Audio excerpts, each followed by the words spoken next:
Vou logo avisar que a história de hoje é muito pesada.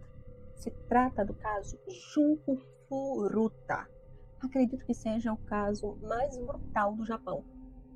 Eu não sei o que é pior nessa história.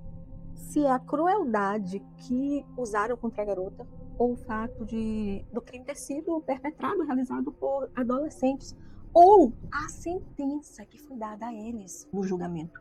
Junko, ela foi capturada, abusada, violentada, torturada por esses 4 rapazes na cidade de Misato, Japão. E olha que como perita criminal já vi coisa, mas essa é hedionda demais. Se você tem coragem para ouvir essa história, esteja preparado para chocar.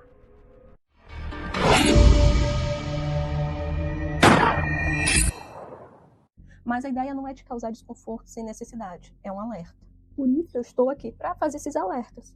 E antes de começar, eu quero te fazer um pedido especial. Se você quer acompanhar do meu canal, der uma olhada aí, vai ver que eu fiquei 1 ano e meio sem produzir conteúdo, porque eu descobri o TDAH. E eu descobri que já estava, algo muito complicado para mim. E agora eu estou de volta. E amo compartilhar o meu conhecimento como perita, fazer esses alertas. É o meu hiperfoco. E acredito que eu posso ajudar a abrir olhos de pessoas. Só que aí eu preciso da sua ajuda para o algoritmo aqui do YouTube voltar a recomendar o canal para mais e mais pessoas que possam ser ajudadas com este alerta. Então, por favor, deixa um like, comenta, compartilha com os amigos, se inscreve se ainda não está inscrito, porque eu sempre trago temas relevantes aqui para vocês. Além disso, me segue nas outras redes sociais. Os links estão aqui na descrição. Juntos, podemos criar um impacto positivo na vida de mais pessoas. Vamos ao caso. Essa é a história de Junko Furuta, uma garota de 17 anos que foi capturada no dia 25 de novembro de 1988 por 4 indivíduos que não merecem ser chamados de humanos. Os envolvidos foram Hiroshi Miyano, 18 anos, Nobuharu Minato, 15 e 16 anos, Sho Ogura, 17 anos, e Atsushi Watanabe, 16 e 17 anos. Junko era uma garota doce, educada, gentil, trabalhadora, morava com seus pais e irmãos, era considerada uma boa filha. Ela estava no último ano na Yashio Minami High School. Na escola era uma jovem bonita, inteligente, tímida. Ela era popular, queria ser uma cantora idol. Mas mesmo sendo popular, ela nunca era vista em festas organizadas por colegas e amigos. Não fazia consumo de álcool ou drogas. Olha, naquela época também já era difícil encontrar adolescente que não participasse, viu? Muito diferente da boa parte dos demais estudantes. O seu dia a dia consistia em ir para a escola e de lá seguir direto para o seu trabalho de meio período, como garçonete. Ela ainda estava no estágio. Ela queria juntar dinheiro para a formatura do ensino médio. Vamos lá aos autores. Hiroshi Miyano era líder do grupo e era conhecido como o lado podre da escola onde Junko estudava. Era o tipo valentão. Ele tinha um histórico de comportamento problemático desde o ensino fundamental, como furtos em lojas e danos à propriedade da escola. Em abril de 1986, ele se matriculou em uma escola particular em Tóquio e logo abandonou. Depois disso, ele continuou a cometer vários crimes que aumentaram ao longo do tempo. Vai achando fácil a coisa e vai fazendo, né? Um pouco antes do crime de Junko, ele estava morando com a sua namorada, a irmã mais velha de Yasushi Watanabe, e pretendia casar com ela, mas insatisfeito com o salário de seu emprego numa empresa de azulejos, Miyano se envolveu com a Yakuza e com crimes sexuais, fazendo com que o relacionamento terminasse. A Yakuza, para quem não sabe, é uma famosa e perigosa organização criminosa internacional japonesa. Ela foi fundada no século XVII, que possui mais de 500 mil de membros em todo o mundo, incluindo na escola. Ele se gabava por ser da Yakuza e era temido por causa disso. Colegas da escola relatam que Hiroshi havia desenvolvido uma espécie de crush por Junko e que ele chegou a fazer investidas nela. Só que a resposta da garota tinha sido não. E ele ficou furioso com o que ouviu. Ai, não saber ouvir não. Porque ele nunca tinha sido rejeitado por nenhuma garota. Os 4 amigos, eles já possuíam um histórico de abusos contra garotas. E eles agiam em grupo. Eram estudantes experientes. E Miano e Minato eram conhecidos por possuírem um olhar clínico para detectar alvos fáceis. Alguns dias depois de ter sido desprezado por Junko, Miano, em companhia de Minato, estavam rondando um parque local do bairro onde costumavam atacar as mulheres. Era o dia 25 de novembro de 1988, às 8h30, quando os dois identificaram a Junko cruzando o caminho em cima da sua bicicleta em direção ao trabalho. O plano foi armado ali rapidamente. Minato chutou a bicicleta da garota para que ela caísse, né? E ela caiu, foi derrubada. E ali criar uma oportunidade para o Miano se fingir de bonzão e reprimir a atitude do Minato. Ajudou a Junko a se levantar e prontamente se ofereceu para escoltá-la até o trabalho. E ela acabou aceitando. No meio do caminho, Miano ameaçou matar ela e a família, se não o seguisse em silêncio. E assim ela fez. Eles chegaram em um armazém abandonado, onde ela foi, enquanto ele a aterrorizava com as promessas de morte. Todas as vítimas, até onde se sabe, eram liberadas depois da violência, mas ele não a libertou. Ele teria seguido para um hotel e ligado de lá para os amigos para contar que pegou a mulher que ele tanto queria. Queria se gabar, né? É a sensação doentia do poder. Os amigos ficaram chateados porque não foram convidados para a festinha e pediram ao Miano para ele segurar a menina lá, porque eles também queriam se divertir. O Miano levou a Junko em torno de 3h da manhã para um parque. E lá ela foi abusada novamente, agora pelos 4. Depois disso, levaram a garota para a casa de um distrito de Ayara. A casa pertencia aos pais de Minato. A Junko foi mantida lá por 44 dias. Os pais começaram a sentir a falta dela. No dia 27 de novembro, os pais de Junko entraram em contato com as autoridades para reportar o seu desaparecimento.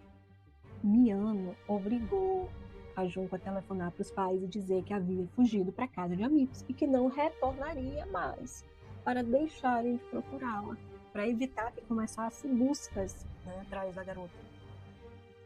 Ela foi obrigada a fazer isso, ligar para os pais e dizer que estava tudo bem e que não era para eles procurarem por ela. Gente, mas ela tentou fugir várias vezes e até implorou para os pais do Minato, mas eles temiam o envolvimento do filho com a gangue, por isso se recusaram a atender os pedidos dela. Consta que muitas pessoas entravam e saíam da casa, viram a Junko lá. Os números chegaram a mais de 100 pessoas que abusaram dela. Ou seja, eles não iam para lá para fazer outras coisas, mas era para isso. E existem provas disso. Estima-se que ela foi cerca de 400 vezes. Tinha dias que eram 12 pessoas de uma vez. Teve dias que eram mais de 20 homens diferentes. E não foi só isso. O tempo que a Junko ficou na casa, ela foi submetida a horrores pesadíssimos. Abusaram dela, bateram com vários instrumentos de metal, tacos de golfe, introduziram objetos estranhos nela, como uma lâmpada de vidro, uma tesoura e até fogos de artifícios na região anal. Consta também relatos de que eles acenderam esses fogos de artifícios. Obrigaram a garota a comer baratas e beber a própria urina. Deixavam ela nua na varanda em temperaturas baixíssimas e depois colocavam-na dentro de um freezer. Faziam dela de banheiro. Em 15 dias, o rosto de Junko estava tão machucado que ela perdeu a capacidade de respirar pelo nariz. Aí vocês imaginam como é que ela ficou, né? Ela teve diminuição do tamanho do cérebro, consequências das pancadas na cabeça. Ela passou a sucumbir ainda mais às convulsões extremas. Em 20 dias, ela tinha feridas enormes pelo corpo e havia perdido a capacidade de se mover, pois era incapaz de usar as pernas. As mãos também estavam moídas, todos os ossos quebrados. O estado dela era deplorável. Quando ela não fazia as necessidades onde estava, ela se arrastava por cerca de 1 hora para usar o banheiro perto. ela se encontrava em condições subhumanas. O corpo ele realmente estava severamente aleijado, emitia cheiro podre que fez com que os 4 meninos perdessem o interesse sexual por ela. Podiam ter libertado, mas não. Sabe o que eles fizeram? Começaram a bater ainda mais nela. E claro que procuraram sequestrar outras mulheres. E aí essa revolta com a inutilidade dela só aumentou. E eles intensificavam mais e mais e mais as sessões de tortura. Junco só implorava para morrer, para eles acabarem com a vida dela. E isso aconteceu no dia 4 de janeiro de 89. Depois de uma noite jogando mahjong, eles perderam, né, contra uma outra pessoa. E aí decidiram descontar no dia seguinte a raiva em Furuta. Bateram muito, colocaram fogo nela. E como resultado dessas agressões que continuaram por cerca de 2 horas, das 8 horas às 10 da manhã daquele dia, a menina veio a óbito. Às 22 horas do dia 4 de janeiro. Só que eles não sabiam que ela tinha morrido, eles não estavam mais lá, porque depois que bateram saíram, né? No dia seguinte que eles foram descobrir, porque ligaram para eles numa floricultura, né? Que eles estavam, que era administrado pela gangue temida lá. E aí, um quinto elemento, porque outros ajudaram depois, tá? Que se envolveram nessa situação. Ligaram para eles dizendo que a menina estava agindo de forma estranha. E quando os 4 foram até lá, no quarto de Minato, ela estava morta. Diante dessa situação, eles temeram, né, que os crimes fossem descobertos. Eles precisavam dar fim na Junco. E aí, então, por volta das 18 horas do dia 5 de janeiro, eles começaram a se movimentar para esconder o corpo da Junco. Primeiro enrolaram em um cobertor, colocaram em uma grande mala de viagem, enrolaram com fita adesiva. Em seguida, Minato pegou emprestado um caminhão do seu ex-empregador. Conseguiram cimento, areia, blocos de tijolo de uma loja de materiais de construção ali próximo. Em seguida, pegaram uma lata de lixo usada para colocar lixo no bairro e levaram até a frente da casa de Minato, onde o concreto foi amassado. Em seguida, o saco contendo o corpo, né, de Junco foi colocado em um tambor lá. E o concreto foi despejado dentro do tambor com a Junco lá dentro. O tambor foi coberto com um saco de lixo de plástico preto e lacrado com fita adesiva. Então, por volta de 8 horas, de 5 de janeiro, eles transportaram o tambor e deixaram em um aterro sanitário em Wakazu, em Tóquio. Hoje é um parque, inclusive, essa região. Engraçado, né, que no Japão e Coreia eles gostam disso, de concretar as pessoas. Eu assisti um dorama sobre vingança e acontecia isso. É porque essa prática ela é mais difícil de ser descoberta. E talvez o crime contra a Junco virasse um mistério sem solução. Mas, 2 semanas depois do crime, Hiroshi acabou se entregando sem querer para a polícia. Ele foi preso com Ogura pelo estupro de uma outra garota. Só que Hiroshi percebeu que a polícia estava investigando o caso de Junco e supôs que Ogura tinha entregado.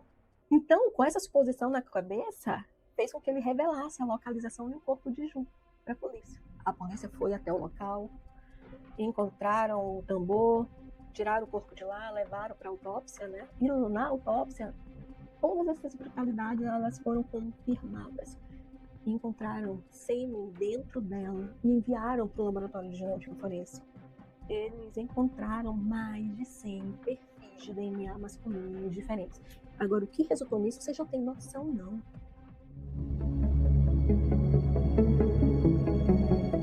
O caso ganhou a mídia e em pouco tempo toda a história hedionda ganhou os noticiários do Japão e do mundo. O que mais causou revolta no julgamento foi a sentença recebida pelos 4 jovens e o fato também que tiveram as suas identidades preservadas pela justiça, tá? Porque eram menores. Hiroshi Miyano foi condenado a apenas 20 anos de encarceramento em um centro de reabilitação juvenil, enquanto Minato cumpriria 5 a 9 anos, Jogura sentenciado a uns 8 anos em detenção juvenil e o Watanabe 5 a 7 anos de prisão.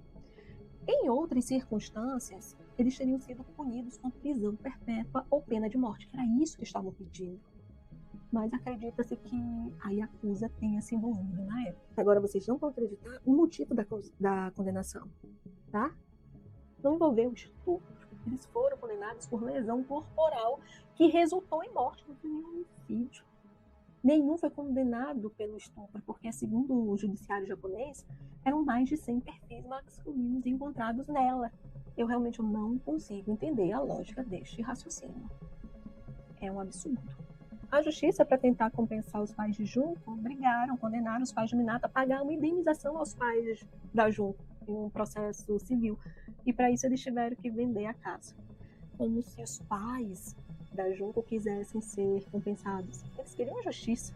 Os rapazes, né, depois de cumprirem as penas, só o Watanabe não voltou a ser preso. Parece que não voltou a cometer delitos. Eu digo, parece, né? Porque pelo menos não foi pego.